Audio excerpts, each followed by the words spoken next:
ነው እዚህ ጋር መዝሙሩ የሚለው። ስለዚህ የዓለም ቤዛ የዓለም መድኃኒት የሚል ዝማሬ ሰምቻለሁ እና ይሄ ዝማሬ እንዴት ነው የዓለም ቤዛ ክርስቶስ ነው ካልን አይጋጭም ወይ? ወይስ ዝማሬውን ትቀበለዋለህ አትቀበለውም ወይ? ትክክል ነው ወይ ከመጽሐፍ ቅዱስ አንጻር ሲታይ? በጣም በቅርበት የሚያውቁ ሰዎች መረጃ ይሰጡኛል በየጊዜውና እንዲህ አይነት ሁኔታዎች እንዳይፈጠሩ መምህራኖች እጅግ በጣም ትልቅ ኃላፊነት አለባቸው ብዬ አምናለሁ። እነዚህ ቤተ እምነቶች ሁሉም የመጽሐፍ ቅዱስ አማኞች እስከሆኑ ድረስ የሚሰብኩትና የሚከተሉት የክርስቶስን ወንጌል እስከሆነ ድረስ ክርስቲያን መከራ ሊቀበል እንጂ የመከራ መንስኤ ሊሆን ስለማይገባ በየትኛውም ቤተ እምነት ውስጥ እርስ በርስ በቃላትም ይሁን በተለያዩ ሁኔታዎች አንዱ አንዱን ማሳደድ፣ ግፍን መስራት፣ መናገር፣ መስደብ፣ ማንቋሸሽ፣ ተገቢ ያልሆኑ ቃላቶችን መጠቀም ቢቀር ቢያበቃና ወንጌል አንዱ የሚያስተምረን ትልቁ ትምህርት አብሮ የመኖርን ጥበብ፣ ትህትናን፣ ወንድምህ ካንተ እንደሚሻል በትህትና ቁጥር የሚል የክርስቶስን ትምህርት ነውና ሁላችንም የምናምነው። ይህንን በማሰብ ሁላችንም ኃላፊነት እየተሰማን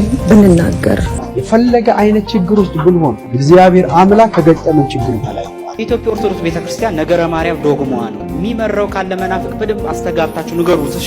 የዘማሪት ሶፊያ ሽባባውና የጳጳሱ ያልተጠበቀ ጉድ ተጋለጠ። ዘማሪት ሶፊያ ሽባባው ከሰሞኑ በኦርቶዶክስ ቤተክርስቲያን ውስጥ ማርያም የዓለም ቤዛ አይደለችም ካሉት ጳጳስ ጋር ያላት ግንኙነት ምን ይሆን? በዚህ ዙሪያ ዝርዝር ጉዳዩን በዛሬው የመረጃ ሰዓታችን በሰፊው ታደምጡታላችሁ። በአንድ ወቅት ዘማሪት ሶፊያ ሽባባው ወደ ኦርቶዶክስ ቤተክርስቲያን ሃይማኖቷን ልትቀይር እንደነበር በስፋት መነገሩ ይታወሳል። ኦርቶዶክስ ቤተክርስቲያን በመሄድ የኦርቶዶክስ ቤተክርስቲያን መቋሚያ ይዛ ነጠላ ለብሳ የተነሳችው ፎቶ በማህበራዊ ሚዲያ በእጅጉ መነጋገሪያ ሆኖ ነበር። ነገር ግን ከሰሞኑ ደግሞ ከሚዲያ ጠፍታ የቆየችው ዘማሪት ሶፊያ ሽባባው ማርያም የዓለም ቤዛ አይደለችም ብለው ከሰበኩት የኦርቶዶክሱ ጳጳስ ጋር በድብቅ እንደሚገናኙ እየወጡ ያሉ መረጃዎች አሳይተዋል። አትደንግጡ፣ ብዙነታቸው የቀየሩት አቋም የለም። የምዕራብ ሸዋ አገረ ስብከት ሊቀ ጳጳስ የሆኑት ብፁዕ አቡነ ገብርኤል የስቅለት ዕለት ፍኖተ ጽድቅ የተሰኘው ማህበር ባዘጋጀው መርሃ ግብር ላይ ተገኝተው የሰባ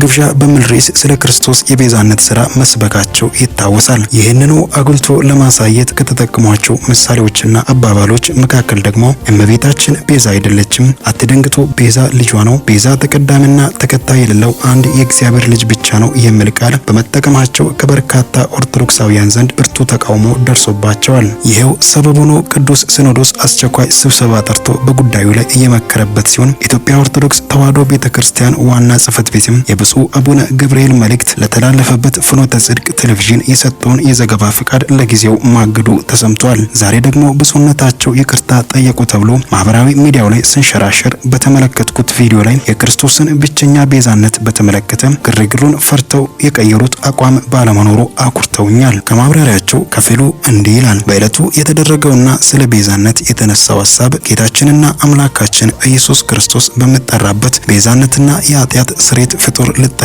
አይገባም አይችልምም የሚል ነው። አዎ ትክክል ነው። ከመላእክ ጀምሮ እስከ ሰው ያለው ሁሉ ወይም ደግሞ ዓለም ከተፈጠረ ዘመን ከተቆጠረ ጊዜ ጀምሮ እስካሁን ድረስ ያለውና እስከ ምጽአት ቀን ድረስ የሚቀጥለው ሁሉ ኢየሱስ ክርስቶስ የተቀበለውን መከራ ቢቀበል እንኳ ጌታችን አምላካችንና መድኃኒታችን ኢየሱስ ክርስቶስ በቀራንዮ የከፈለውን ቤዛነት ማንም ሰው መክፈል አይችልምና እሱ የኃጢአትና የሞት መድኃኒት ተረፈ ደዌ የሌለበት የዓለም ቤዛ ነው። ቤዛነቱ የኃጢአት ስርየት ነው። አዎ እያንዳንዳቸው ለምሳሌ እነ ሙሴ ቤዛ ተብለዋል። ነገር ግን የሙሴ ቤዛነት በአረፍተ ዘመን ተገጥቷል፣ በጊዜ ተገጥቷል፣ በዮርዳኖስ ማዶ ተገጥቷል። የሁሉም ፍጡራን ቤዛነታቸው በጊዜና በሁኔታ የሚገታ ነው። ነገር ግን በጊዜና በሁኔታ የማይገታ ለዓለም ሁሉ ቤዛ የሆነ ከሰማይ በታች ከምድር በላይ ከእርሱ ውጪ አዳኝ የሌለ የጌታችን የአምላካችንና የመድኃኒታችን የኢየሱስ ክርስቶስን ቤዛነት በደንብ አጉልቶ ለማሳየትና ለማስተማር ካልሆነ በስተቀር ከእመቤታችን ከቅድስት ድንግል ማርያም ክብር ጋር ምንም የሚያገናኘው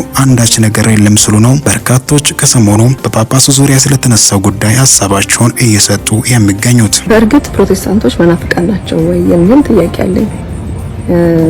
አንዳንድ በስብከቶቻቸው መካከል በንግግሮቻቸው መካከል መናፍቃን የሚሉ ቃላቶችን ስለሚጠቀሙ በእርግጥ ፕሮቴስታንቶች መናፍቃን ናቸው ወይ የሚል ጥያቄ አለኝ።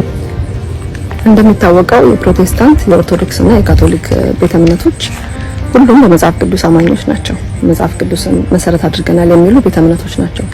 በእነዚህ ቤተ እምነቶች መካከል የአንዳንድ የመጽሐፍን አረዳድ ልዩነት ቢኖርም ሁላችንም እንስማማበትና የምናከብረው እንገዛለታለን የምንለው የእግዚአብሔር ቃል እንደሚናገር ከናንተ የበላይ ሊሆን የሚወድ የሁሉ አገልጋይ ይሁን ይላል እና ምናልባት ሌላ እምነት ውስጥ ያሉ ወንድሞቻችን ከኛ እውቀት ቢያንሱ እንኳን ያወቅነውን ባያውቁ እንኳን ዝቅ ብለን እንድናገለግላቸውና እኛ የተረዳነውን የመጽሐፍ ቅዱስ የወንጌል እውነት በፍቅር ልናስረዳ ይገባል እንጂ አንተ መናፍቅ ነህ፣ አንተ እንዲህ ነህ፣ አንተ እንዲያ ነህ በማለት ሌላውን በመዝለፍና በማንቋሸሽ ወንጌል እንደማይሰበክ ፈጽሞ ክርስቶስ በዚህ እንደማይከበርና እንደማይገለጥ ሁላችንም እናውቀዋለን። ያስተምህሮ ልዩነቶች ላይ ማመቻመች አይቻልም። ሁሉም እንደገባው እንደተረዳው የእግዚአብሔርን ቃል ያስተምር። በእግዚአብሔር ቃል መሰረት እንሟገት፣ እንነጋገር፣ እንወቃቀስ። ቃሉን ይዘን መሰረት አድርገን እንነጋገር። ነገር ግን የሌላውን ቤተ እምነት ማንቋሸሽ እንደተለየ ሰይጣናዊ እንደሆነ ነገር አድርጎ መናገሩ በእውነት እግዚአብሔርን የሚያሳዝን ነገር ነው ብዬ አስባለሁ። የወንጌላውያን አማኞች በእርግጥ መናፍቃን ናቸው ወይ የሚል ጥያቄ ያነሳለሁ። ምክንያቱም መጽሐፍ ቅዱስ መናፍቃን የሚለው ከመጽሐፍ ቅዱስ ከፍለው የሚያምኑትን ነው። ሙሉ በሙሉ የእግዚአብሔርን ቃል የማይቀበሉትን ወይም የማያምኑትን መናፍቃን የሚባሉት እነሱ ናቸውና መንፍቅና ትምህርት ያለበትን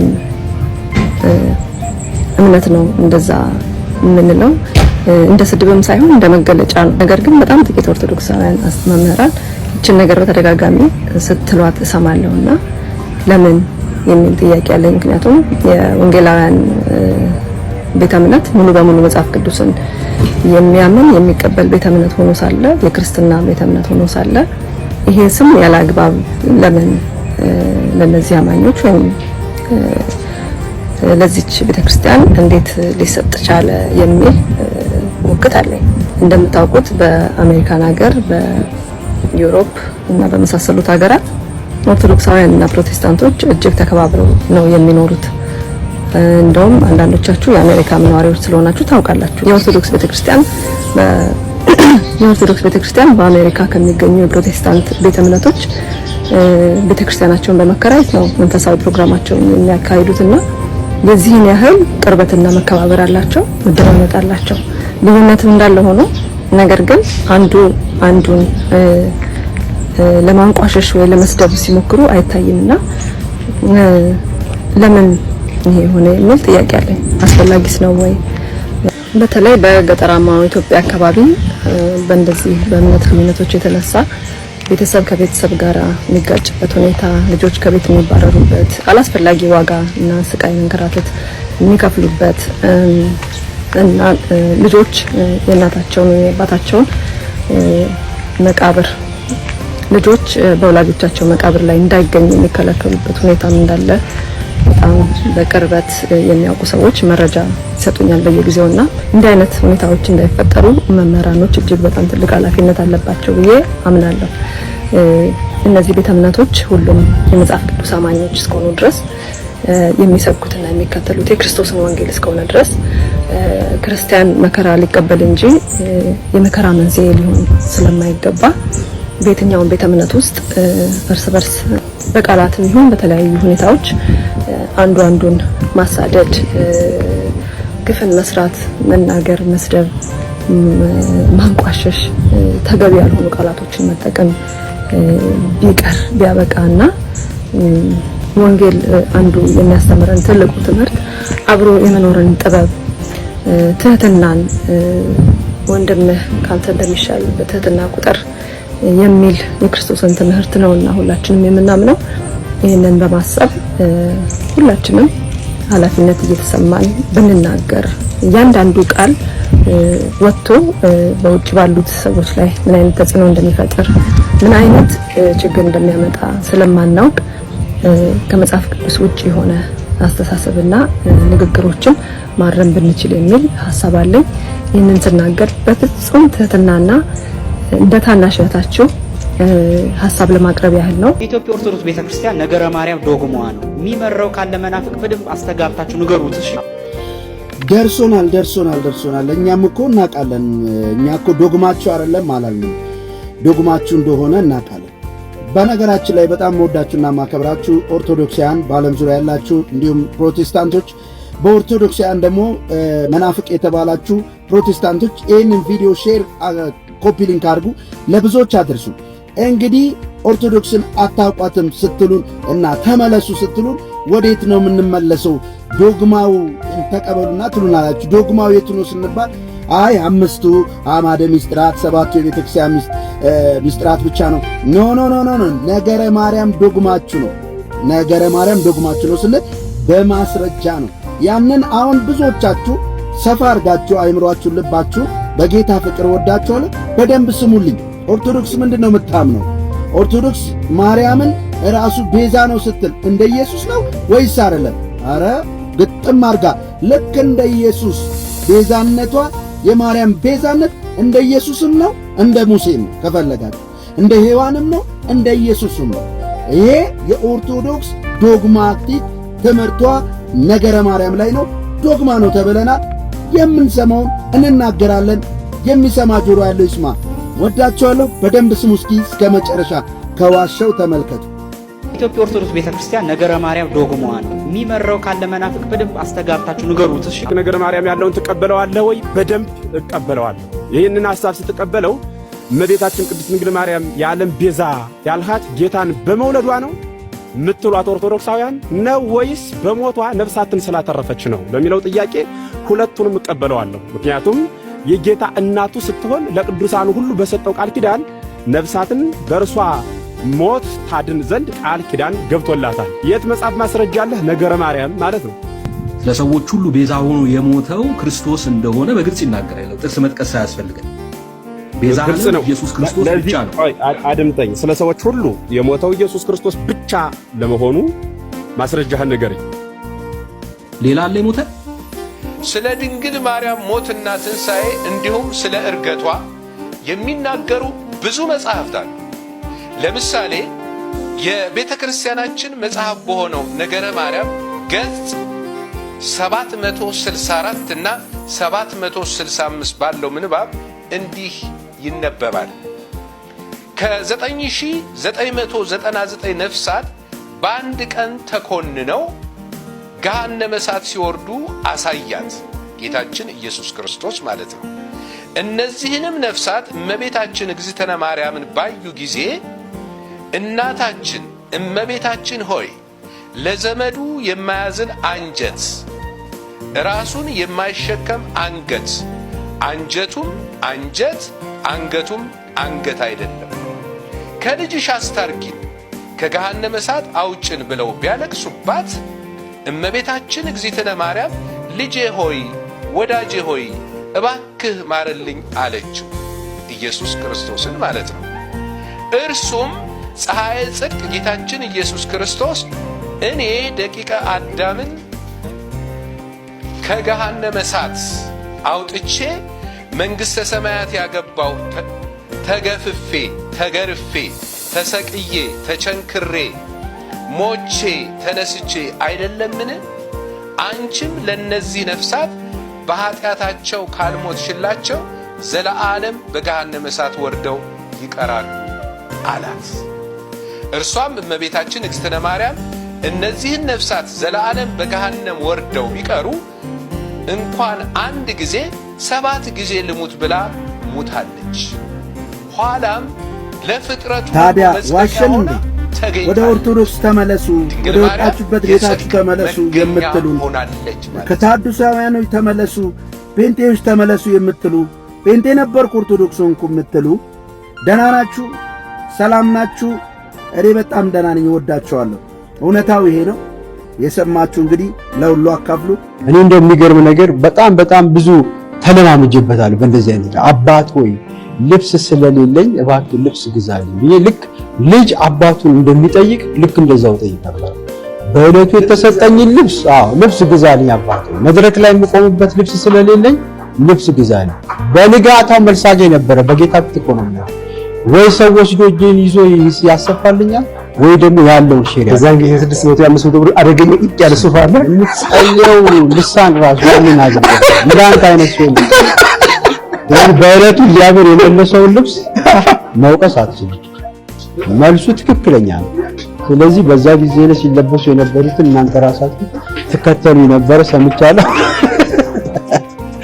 ስለዚህ እንደዚህ ምግብስ በራሱ ምግብ እኮ ከሌለ ወደ ጾም ጸሎት ነው የሚቀየረው። ምግብ ስለሌለ ዛሬ እስከሚመጣ ድረስ በጾም ጸሎት አውጀናል። ምስጋና ቤተክርስቲያን ወደ 22 ማዞር አካባቢ መጥተው ሊሆን ይችላል። አንድ ቪላ ቤት ነበረች። አንድ ጊዜ እንደውም አንድ ምስክርነት ነገር ኃይሌ ትካሶ የሚባል አሁን ወደ ጌታ ሄዷል። የሻሸመኔ አገልጋይ ነው፣ የጌታ ሰው ነውና በቤት ውስጥ ሆነን ጾም ጸሎት አወጅን። በጣም ቤስት ፍሬንዶች አለን አብረን የምንጸልያቸው። በኮምፒቲሽን ነበር የምንጸልይ። እኔ 8 ሰዓት 10 ሰዓት 12 ሰዓት 3 ቀን ምናምን አይደስ ይላል። መንፈሳዊ የሆነ ቅናት ስለነበር ማለት ነው የነበረብን መንፈሳዊ ቅናት የሚመጣው የመንፈስ ቅዱስ ሪቫይቫል በጣም በጣም በጣም ልዩ ነበርና እዛ የጸለይን እያለ በጣም እጅግ ተራብን። ከምግብ ጋር በተያያዘ መልስ ሊመጣ ስላልቻለ ቆይታው ረጅም ስለሆነብን እግዚአብሔር የሆነ መልስ ማምጣት አለብን ብለን ልክ እንደጸለይን ከተወሰነ ቀን በኋላ ቢላው ቤት ተንኳኳ።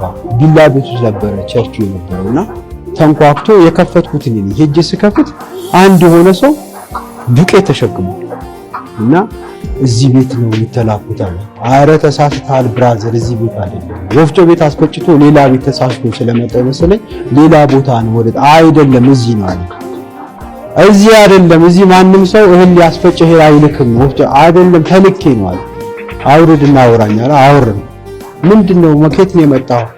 እግዚአብሔር አምላክ ከዘመድ ከወገን ተለይ ብሎ ይመጥቼ ነው አለ። የት? እዚህ ምስጋና ቤተክርስቲያን። ይሄ ምንድነው? በሶ ነው አይደል? አንተም በሶውን ግቧል አስገባ። እግዚአብሔር ከዘመድ ከወገን ተለይ እንዳለ ባናቅም ግን በሶ ስለሚያስፈልገን ግባ ወደ ውስጥ በቃ ግባ። የጸሎት መልሳችን ተመለሰ።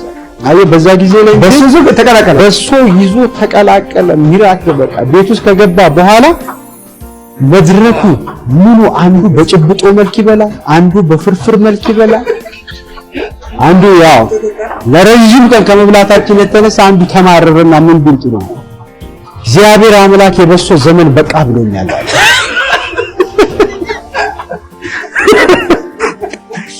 እና እንደዚህ አይነት የእምነት በዛ ጊዜ ላይ እኮ ነው ጭንቃ ይለውም ልቤን ፍራት። አዎ ምን በወጣ ይልፍራ እርሱ ሆኖኛ አባት።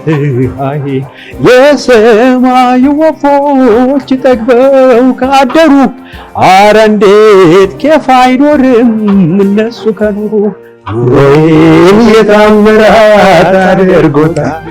ሁሉ ያችኛው ቁጥር ደግሞ በላዩ ላይ በረከት አዞልኛል፣ አንዱን ሳልጨርሰው ሌላው ይከተለኛል።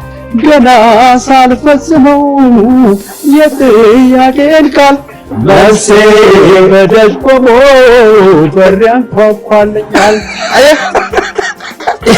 እኛ ተቸግረን እግዚአብሔር አምላክ በመንፈስ ያመጣው ለዛ የጥያቄ መልስ ለብዙዎች በምድር ላይ በረከት ነው። አይ ሰው የሚያልፍበት መንገድ ወደ ዝማሬ፣ ወደ ጸሎት፣ ወደ እምነት ካልቀየረው ዲፕረስድ ነው የሚያደርገው። ክርስትና ማለት ደግሞ በእምነት የሚኖርበት አለ። የፈለገ አይነት ችግር ውስጥ ብንሆን እግዚአብሔር አምላክ ከገጠመን ችግር በላይ ነው። አሁንም ባላችሁበት በየትኛውም አይነት ችግር ሁኔታ ውስጥ ከባድ ጥያቄ ውስጥ እንኳን ብትኖሩ እንደ እግዚአብሔር አገልጋይ ባለፍንበት የህይወት ጎዳና መልስ የሚሰጠው አምላክ ዛሬም ከእናንተ ጋር